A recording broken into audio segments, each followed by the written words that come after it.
everyone, I'm Wallis and I'm one of the pattern makers here at Seamwork magazine. I just wanted to say sorry for our technical difficulties once again.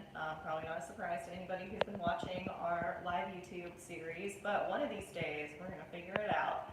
So today we're going to be talking about shopping for fabric online.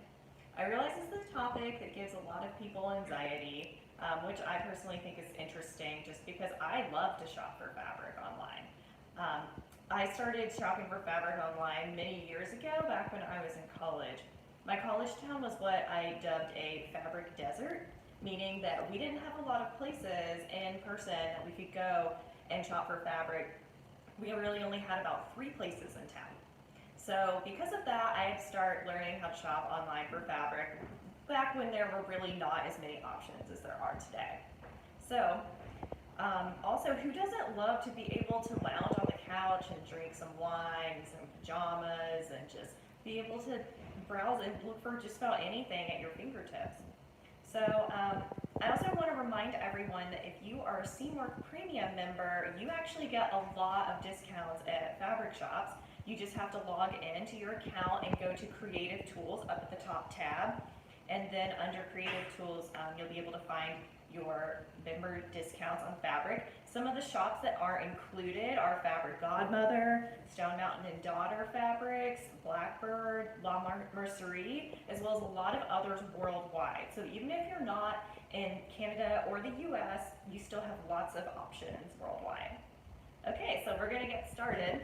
So the first rule that I want to kind of emphasize is it is possible to find really great deals on fabric online, but for the most part, I want to remind everyone that if you see a cheap price tag, you're probably going to end up with cheap quality at the end of the day. Again, it is totally possible, especially during holidays like Labor Day or Black Friday. It's going to be much easier to get a good deal on fabrics, but for the most part, a higher price tag typically means a little bit better quality, so just keep that in mind. Also consider which types of garments that you'll be sewing that you are willing to take more of a risk or gamble to see what kind of fabric you're going to end up with to save a few bucks. So for example, one of the garments that I pretty much never, or one of the fabrics that I never buy online, anything that I'm going to be making leggings out of, because I am super, super picky about my legging fabric. I want to make sure that the fabric has pretty good give, so that way they're comfortable, but also it needs to be completely not see-through. I want it to be very, very opaque. And one of really the only ways that you can do that is by seeing in person, by doing a stretch test to see if it's going to be opaque or not. And but something like, for example, a t-shirt, probably t-shirts you're going to be more willing to take a risk or a gamble that the fabric may not be great quality, but it's going to be good enough to be able to wear a t-shirt or a loungewear, something along those lines. So just keep that in mind. For example, if you've got like a formal event that you're going to be going to, maybe don't want to take a risk on that fabric and you're better off to order a swatch or go somewhere in person and buy that fabric yourself. So one of the best tips that I can give you for shopping for fabric online is to use your swatches very wisely. What I mean by this is if you're shopping in real life somewhere, like in person at a storefront, you can ask for swatches of any fabrics that you really like, and be sure to write down the fiber content, the price, where you got it from, things like that. So I have an example here. It's just a really simple process. So you would just cut, a square of your fabric, and you can just write down like the fiber content, where you got it from, things like that. I suggest doing this in person first the first few times, just so that way you can really, especially if you're like me and you really didn't have like a great knowledge of fabrics when you first started sewing, so that way you can start to learn about what kind of fibers you like and what substrates work well for you. And then you can also keep in mind how much those fabrics usually cost per yard and compare to see if you're actually getting a good deal online or not once you include shipping, things like that. So yeah, and you can just keep them in a simple notebook, just like this one, like we've done. And chances are the more that you shop online, the more you're going to learn, and the more you're probably going to find stores that you really like and that you really trust. I I know that some of the favorites in our office are Blackbird, Stone Mountain Daughter, and Law Mercery. So those are all websites that I know that we pretty much go to, and we expect really good quality from them. If you're going to be ordering a fabric that's really expensive, or a fabric that you need a lot of yardage to make a garment, like if you're going to make a jumpsuit or something like that that requires close to 4 yards of fabric, I would really suggest ordering a swatch. Swatches are typically about $1 to $3 a piece, depending on which website you're ordering them from, and a lot of times they'll just give you free shipping on a couple of swatches. They might charge you for shipping if you're going to be ordering a lot of swatches, but it also is a good way to, if you're going to do this method where you're collecting some swatches in a notebook, and also you can just, add those to your notebook and have them as a reference guide as well. One of the other more expensive options, but depending on how good your fabric knowledge is, it could be really, really useful to purchase what is called a swatch kit. This is actually one from someone in the office had this one for college. And this is pretty much something that every design student in college probably had to do. It's really, as you can see, there's a lot of swatches in here. I just opened it up to a random page. So I know that I had to do this when I was in college as well. It comes with a bunch of different swatches of all kinds of fabrics. And so then somewhere in the front of the book, it tells you which page to put it on, what the fiber content is, what the name of the fabric is. Like, for example, this is seersucker, and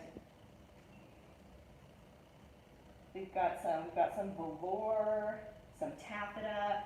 So then this is a really good way to, if you were like me and you had no knowledge of fabrics whatsoever, and you would have never known what you were ever ordering online, it would have been really hard to understand exactly what you were getting. It might be worth it to buy a swatch kit, and then you'll see there are so many different types of fabrics in here. This is just a small sampling of all the different types of fabrics that come in a swatch kit. My battery's about to die. Okay, so some other things to look for on your listings or when you're shopping. And also keep in mind that you can also contact the website themselves to ask for these things. You should be looking for fiber content, the weight of the fabric in ounces or grams, so that way you can get an idea of how much oomph or like heft the fabric will have.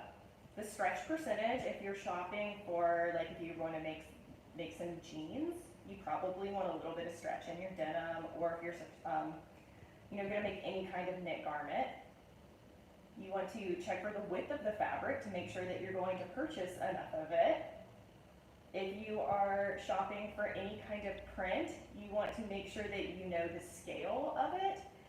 So, for example, you may think you're getting a tiny little pineapple or something on your fabric, and you get it, and it turns out that this tiny pineapple is several inches tall, and then that might throw off your sewing plans quite a bit.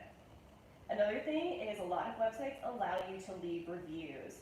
Even if you hated the fabric or if you loved it, I highly recommend leaving a review either way that's completely honest, so that way other people can read them, because I know that a lot of times reviews of fabrics have ended up saving me, so I really appreciate the people who take the time to leave reviews if they are available on a website.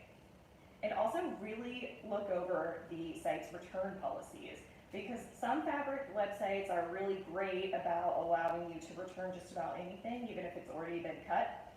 So if you're really unsure and you're a little nervous, then definitely look for some websites that have some liberal return policies. And some websites will even do videos. I know that Minerva and Mood both do this, where they actually show videos of them like moving the fabric, and that way you can get a better idea for drape and things like that.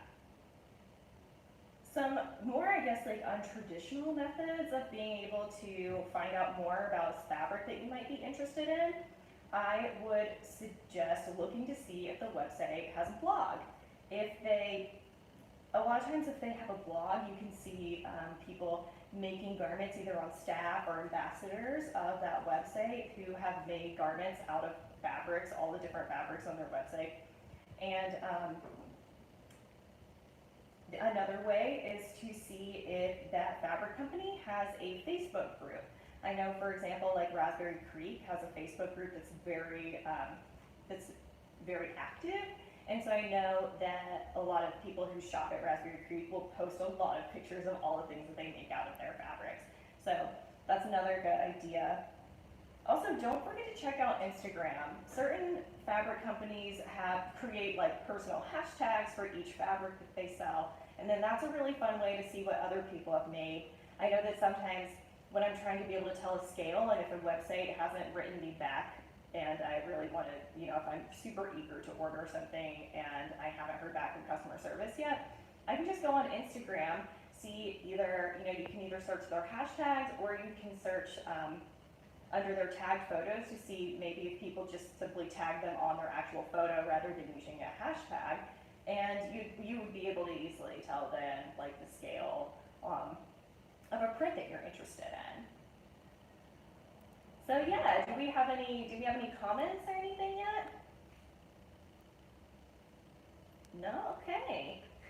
Well, if anybody has any more questions about fabric buying or anything like that, I'm going to post a couple of links down below in the comments to more of our resources. We have several between our Colette and Seamwork articles over the years. And yeah, don't forget to like and subscribe to Seamwork so you can see all of our new videos. Turn on your post notifications so you can see, for example, like today, if we had to change the URL of our live video. Yeah, and so everybody have a good weekend. Thanks for tuning in.